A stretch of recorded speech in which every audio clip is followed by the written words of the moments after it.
So far we have discussed how to divide a monomial by a monomial and how to divide a polynomial by a monomial. The video links of the tutorials are given in the description box below. Please watch them. In this video lecture, let's talk about how to divide a polynomial by a polynomial. Now, before discussing this, one important point.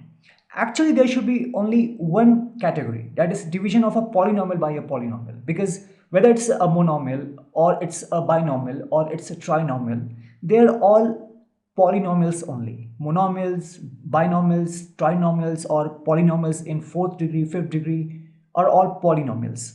So only one category should be there, that is polynomial by polynomial. But still, let's begin our discussion. We have two algebraic expressions. 7x squared plus 14x should have to be divided by x plus 2. So basically what you have to perform is you have to perform this division. Okay, now this is 7x squared plus 14x. This can be written as 7 multiplied by x plus 2 multiplied by 7 multiplied by x, and here you have x plus 2. Whenever you are dealing with division of algebraic expressions, always try to look for common factors. Like in this, whatever we have done so far, we are actually looking for common factors. So this 7 and this 7, this is a common factor in both these two terms, and this x and this x is another factor that is common in both these two terms. So 7x is common, take this 7x out, within the bracket you have x plus 2 now. The distributive property of multiplication over addition, that is what we have done here, and this is x plus 2. Now you can clearly see that this x plus 2 and this x plus 2 is common. Therefore the common factors get cancelled in numerator and denominator, and you have 7x. So this is the answer of this division, that is, this is the quotient of this division. In the next problem you have 44 multiplied by x raised to the power of 4 minus 5x cubed minus 24x squared has to be divided by 11x multiplied by x minus 8. So this is basically, so you have to perform this.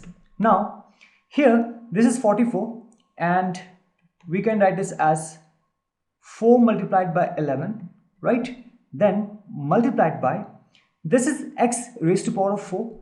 We can write this as x squared multiplied by x squared, then minus 5 multiplied by x squared multiplied by x, right? And then minus 24 x squared. Okay, so you have now 11 multiplied by x minus 8, right?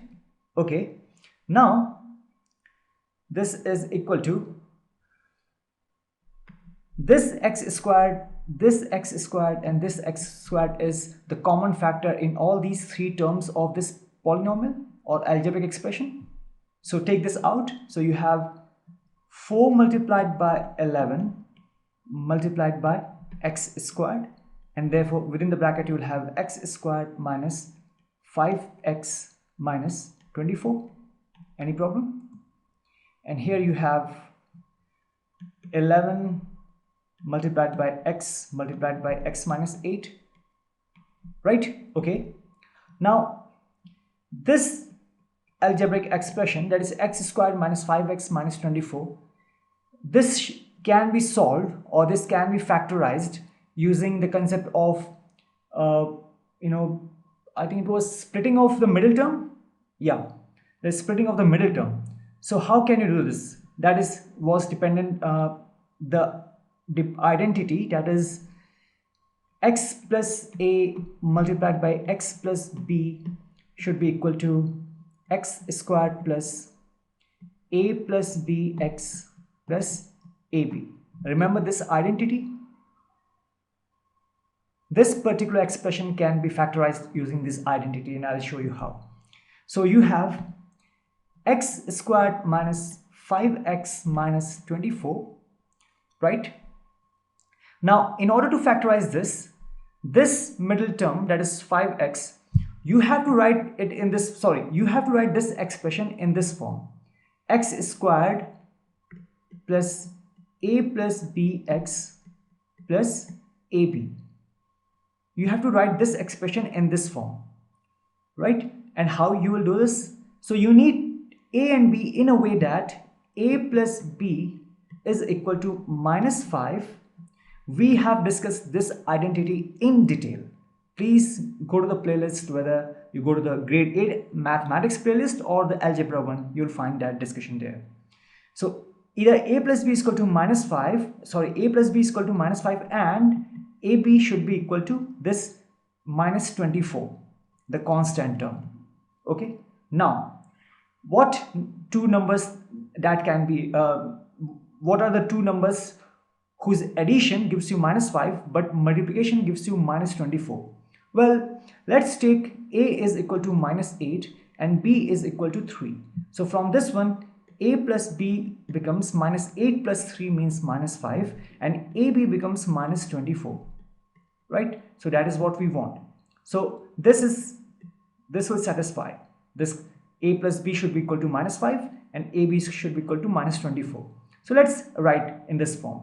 So this is x squared plus, what's a? A is minus 8, write this as minus 8, then plus, what's b? B is 3, okay, then plus, what's ab? AB is minus 5, AB is minus 8 multiplied by 3.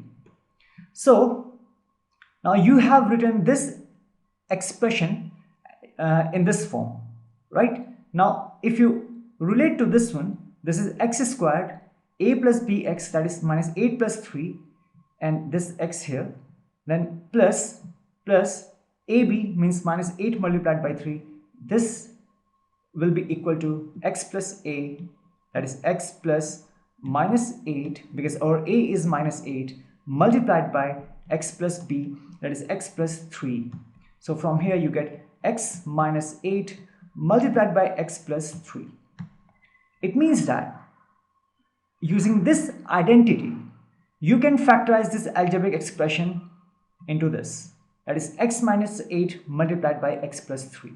So let's write this as 4 multiplied by 11 multiplied by x squared multiplied by x minus 8 multiplied by x plus 3 and divided by 11 multiplied by x minus 8.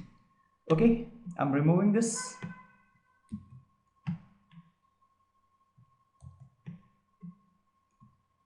So this becomes, here you have this 11 common, it's gone. Then you have x minus 8 and x minus 8 gone. Now this is 4 multiplied by x squared. So this x squared can be written as x multiplied by x. Then you have multiplied by x plus 3. And in the denominator you have x. So now this x and this x gone. So you have 4 multiplied by x plus 3. That is 4x x plus 3. This is your quotient of this division, right? Z multiplied by 5z squared minus 80 divided by 5z multiplied by z plus 4.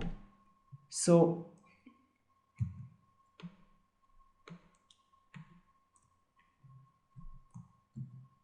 this is what you have to do. From here, this is z, write this as z multiplied by 5z squared minus, this is 80, write this as 5 multiplied by 16, because 5 multiplied by 16 gives you 80.